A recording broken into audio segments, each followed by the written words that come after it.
ఈ జగన్మోహన్ రెడ్డి రాయలసీమకు ఒక్క ప్రాజెక్టు కట్టాడా అని మిమ్మల్ని అడుగుతున్నా. చెప్పే ధైర్యం వైఎస్ఆర్ కాంగ్రెస్ ఉందా అని మిమ్మల్ని అడుగుతున్నా.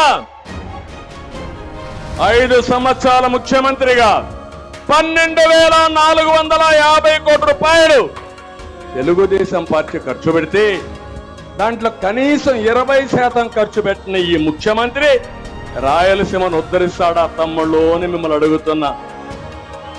నమ్మకం ఉందా అని మిమ్మల్ని అడుగుతున్నా.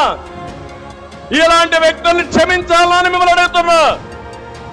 జగన్మోహన్ రెడ్డి రాయలసీమ ద్రోహి అవునా కాదా అని మిమ్మల్ని అడుగుతున్నా. ఈసారి నీళ్లు వచ్చాయా మీకు? వచ్చాయా నీళ్లు? నేనుంటే నీళ్లు రాకుండా ఉండే పరిస్థితి ఉందా అని మిమ్మల్ని అడుగుతున్నా. అదే మన దూరదృష్టి.